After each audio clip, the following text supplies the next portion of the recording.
কল্পনা করুন, আজ থেকে প্রায় ২৩০০ বছর আগের এক প্রাচীন শহর সিরাকিউজ। সমুদ্রবেষ্টিত এই দ্বীপটি তখন জ্ঞান আর বিজ্ঞানের এক অনন্য কেন্দ্র।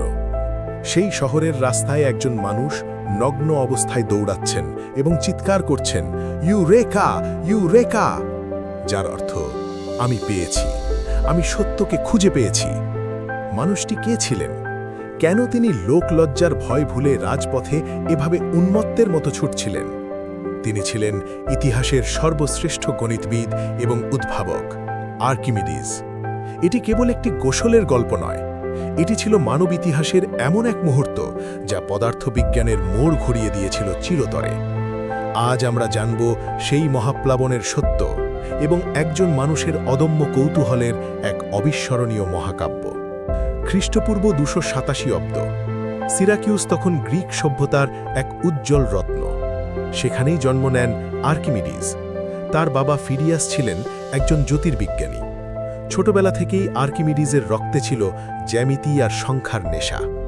যখন সমবয়সী ছেলেরা খেলাধুলা করত, আর্কিমিডিস তখন সৈকতের বালিতে জ্যামিতিক নকশা আঁকতেন। তার কাছে পৃথিবীটা ছিল গোলক, সিলিন্ডার আর ত্রিভুজের এক জটিল বিন্যাস। তিনি শিক্ষার সন্ধানে গিয়েছিলেন আলেকজান্ড্রিয়ায়, যা ছিল তখনকার বিশ্বের জ্ঞানের রাজধানী। সেখানে তিনি ইউক্লিডি উত্তরসূরিদের কাছে গণিত শিখেছিলেন।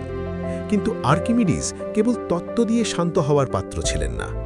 তিনি চেয়েছিলেন বিজ্ঞানকে বাস্তব জীবনে প্রয়োগ করতে। সিরাকিউজে ফিরে আসার পর তিনি রাজা দ্বিতীয় হিয়েরোর অত্যন্ত প্রিয় পাত্র এবং প্রধান উপদেষ্টা হয়ে ওঠেন। আর ঠিক এই রাজকীয় সখ্যতাই তাকে ঠেলে দিয়েছিল ইতিহাসের সেই কঠিনতম পরীক্ষার সামনে। সিরাকিউজের রাজা হিয়েরো একবার একটি বিশাল স্বর্ণমুকুট তৈরির নির্দেশ দিলেন। কারিগরকে দেওয়া হলো নির্দিষ্ট ওজনের খাঁটি সোনা। মুকুট যখন তৈরি হয়ে এলো, তা দেখতে ছিল অপূর্ব। কিন্তু রাজার মনে এক খটকা জাগল। কারিগর কি সত্যিই সবটুকু সোনা ব্যবহার করেছে, নাকি সে ভেতরে সস্তা রূপা মিশিয়ে কিছু সোনা চুরি করেছে? রাজা আর্কিমিডিসকে ডেকে পাঠালেন। আদেশ দিলেন, আর্কিমিডিস, তোমাকে প্রমাণ করতে হবে এই মুকুটটি খাঁটি সোনার কিনা।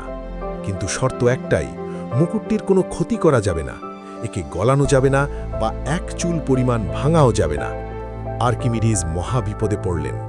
তিনি জানতেন সোনার ঘনত্ব রূপার চেয়ে বেশি, কিন্তু এই অদ্ভুত আকৃতির মুকুটের আয়তন বা ভলিউম মাপবেন কি করে? মুকুটটি যদি একটি নিয়মিত ঘনক বা গোলক হতো, তবে জ্যামিতিক সূত্র দিয়ে অনায়াসেই তা মাপা যেত। কিন্তু এই বাঁকানো কারুকাজ করা মুকুটের আয়তন বের করার কোনো গাণিতিক সূত্র তখন পৃথিবীতে ছিল না। দিন যায়, রাত যায়, আর্কিমিডিসের খাওয়া নেই, ঘুম নেই। তিনি ঘরের মেঝেতে বৃত্ত আঁকেন, আবার তা মুছে ফেলেন। তিনি আকাশের তারার দিকে তাকিয়ে থাকেন, যেন কোনো দৈব বাণী আসবে। রাজা হিয়েরোর ধৈর্য ফুরিয়ে আসছিল। সিরাকিউজের বাজারে ফিসফাস শুরু হলো। আর্কিমিডিস কি তবে হেরে যাচ্ছেন? একজন বিজ্ঞানীর সম্মান কি ধুলোয় মিশে যাবে? এক দুপুরে শরীরের ক্লান্তি মেটাতে আর্কিমিডিস গেলেন গণস্নানে বা বাথটাবে। তিনি ছিলেন চিন্তায় মগ্ন। যখন তিনি টইটুম্বুর ভরা বাথটাবের পানিতে গা ভাসালেন, তিনি লক্ষ্য করলেন তার শরীরের ভারে কিছুটা পানির টাব উপচে বাইরে গড়িয়ে পড়ল। ঠিক সেই মুহূর্তে তার মস্তিষ্কে একটি বিদ্যুতের ঝিলিক খেলে গেল। তিনি খেয়াল করলেন তিনি পানির ভেতরে যত বেশি ডুবছেন, তত বেশি পানি উপচে পড়ছে। অর্থাৎ তার শরীরের আয়তন ঠিক যতটুকু, ঠিক ততটুকুই পানি সে সরিয়ে দিচ্ছে। আর্কিমিডিস মুহূর্তের মধ্যে সমাধান পেয়ে গেলেন। তার মনে হলো প্রকৃতি যেন পানির ঢেউয়ের মাধ্যমে তাকে চুপি চুপি পরম সত্যটি বলে দিল। উত্তেজনায় আর্কিমিডিস আত্মহারা হয়ে গেলেন। তিনি ভুলে গেলেন তিনি স্নানাগারে আছেন। তিনি কাপড় পরার কথা ভুলে গেলেন। সেই নগ্ন অবস্থাতেই তিনি রাজপথে দৌড়াতে শুরু করলেন। Eureka, eureka! সারা শহর থমকে দাঁড়াল। সিরাকিউজের মানুষ দেখল তাদের মহান বিজ্ঞানী আজ পাগল হয়ে গেছেন। কিন্তু আর্কিমিডিসের কানে তখন কোনো চিৎকার পৌঁছাচ্ছিল না। তার মাথায় তখন কাজ করছিল এক অনন্য সূত্র, যাকে আমরা আজ বলি আর্কিমিডিসের নীতি, আর্কিমিডিস প্রিন্সিপল। রাজার দরবারে পৌঁছালেন আর্কিমিডিস। তিনি দুটি পাত্র নিলেন এবং সেগুলো একদম কানায় কানায় পানি দিয়ে পূর্ণ করলেন। এরপর এক পাশে রাখলেন মুকুটের ওজনের সমপরিমাণ খাঁটি সোনার একটি পিণ্ড, আর অন্য পাশে রাখলেন সেই সন্দেহভাজন মুকুটটি। দরবারের সবাই নিঃশ্বাস বন্ধ করে তাকিয়ে আছে। আর্কিমিডিস প্রথমে সোনার পিণ্ডটি পানিতে ডুবালেন। কিছুটা পানি উপচে পড়ল। তিনি সেই পানিটুকু মেপে নিলেন। এরপর তিনি মুকুটটি পানিতে ডুবালেন।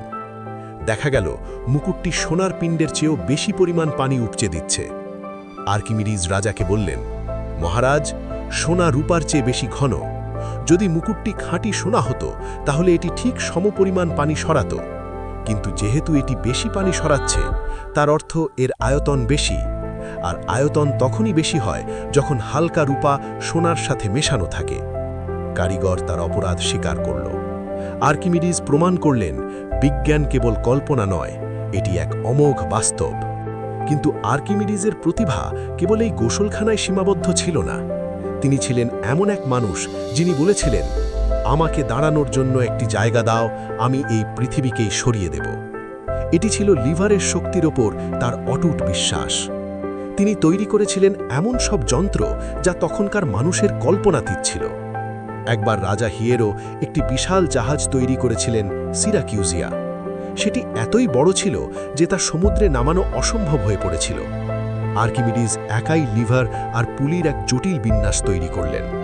তিনি রাজার হাতে কেবল একটি দড়ি দিলেন। রাজা অবাক হয়ে দেখলেন সামান্য টানে সেই পাহাড় সমান জাহাজটি তীরের বালি দিয়ে পিছলে সমুদ্রের বুকে ভেসে উঠল। মানুষ জয়ধ্বনি দিল, আর্কিমিডিস যেন দেবতা। তবে আর্কিমিডিসের শ্রেষ্ঠ পরীক্ষাটি এলো যখন রোমান বাহিনী সিরাকিউজ আক্রমণ করল। রোমান জেনারেল মার্সেলাস জানতেন সিরাকিউজ দখল করা সহজ হবে না, কারণ সেখানে একজন দানবীয় মস্তিষ্ক বাস করে। রোমানরা যখন সমুদ্রপথে আক্রমণ করল, আর্কিমিডিস তাদের স্বাগত জানালেন তার অদ্ভুত সব মরণাস্ত্র দিয়ে। তিনি তৈরি করেছিলেন আর্কিমিডিসের ক্ল বা বিশাল লোহার থাবা, যা সমুদ্র থেকে আস্ত জাহাজ তুলে আবার আছাড় মেরে সমুদ্রে ফেলে দিত। এমনকি তিনি তৈরি করেছিলেন ডে রে বা সূর্যরশ্মির মারণাস্ত্র। বলা হয় তিনি শত শত সৈন্যের হাতে মসৃণ আয়না ধরিয়ে দিয়েছিলেন। সেই আয়নার প্রতিফলিত সূর্যের আলো তিনি যখন রোমান জাহাজের পালে একীভূত করলেন, মুহূর্তের মধ্যে সেই জাহাজগুলোতে আগুন ধরে গেল। রোমান সৈন্যরা ভয়ে চিৎকার করতে লাগল, আমরা কোনো মানুষের সাথে নয়, আমরা দেবতাদের সাথে যুদ্ধ করছি। কিন্তু ইতিহাসের নির্মম পরিণাম হল মহান এই বিজ্ঞানীর মৃত্যু হয়েছিল অত্যন্ত তুচ্ছভাবে। খ্রিস্টপূর্ব 212 অব্দে যখন সিরাকিউজ পতন হল, জেনারেল মার্সেলাস নির্দেশ দিলেন আর্কিমিডিসকে যেন জীবিত ধরা হয়, তাকে সম্মান করা হয়। রোমান সৈন্যরা যখন আর্কিমিডিসের ঘরে ঢুকল, বৃদ্ধ আর্কিমিডিস তখন মেঝেতে আঁকা কিছু জ্যামিতিক নকশা নিয়ে মগ্ন ছিলেন। তিনি হয়তো বৃত্তের কোনো নতুন রহস্য সমাধান করছিলেন। এক উদ্ধত রোমান সৈন্য তার সেই নকশার ওপর পা রাখল। আর্কিমিডিস গর্জে উঠলেন, আমার বৃত্তগুলোতে বিঘ্ন ঘটিও না, do not disturb my circles. সেই মূর্খ সৈন্যটি রাগের মাথায় তার তরবারি বের করল এবং 85 বছর বয়সী এই মহান মনীষীকে হত্যা করল। আর্কিমিডিসের রক্তে মিশে গেল তারই আঁকা জ্যামিতিক নকশাগুলো। জেনারেল মার্সেলাস এই খবরে অত্যন্ত ব্যথিত হলেন এবং আর্কিমিডিসকে সসম্মানে সমাধিস্থ করলেন। তার কবরের ওপর তারই ইচ্ছে অনুযায়ী খোদাই করা হয়েছিল একটি সিলিন্ডার এবং তার ভেতরে একটি গোলক। আর্কিমিডিস আজ নেই, কিন্তু তার ফেলে যাওয়া জ্ঞান আজও আমাদের আধুনিক বিজ্ঞানের মেরুদণ্ড। আমরা যখন জাহাজ ভাসাই, যখন আমরা এরোপ্লেনের ডানার নকশা করি, যখন আমরা আর্কিমিডিস স্ক্রু দিয়ে আজও পানি সেচ করি, প্রতিটি মুহূর্তে এই মহান গ্রিক বিজ্ঞানী বেঁচে থাকেন। তিনি আমাদের শিখিয়েছেন যে সত্য সবসময় আমাদের চোখের সামনেই থাকে, কখনো তা বাথটাবের পানিতে, কখনো বালুর তটে। দরকার শুধু একটি অনুসন্ধানী মন এবং সেই সত্যকে উপলব্ধি করার সাহস। আর্কিমিডিস কেবল একজন গণিতবিদ ছিলেন না, তিনি ছিলেন মানুষের বুদ্ধিবৃত্তিক জয়ের এক অমর প্রতীক। যতক্ষণ পর্যন্ত মহাবিশ্বে বৃত্ত থাকবে, যতক্ষণ পানিতে বস্তু ভাসবে, ততক্ষণ একটি শব্দ বারবার প্রতিধ্বনিত হবে, ইউরেকা।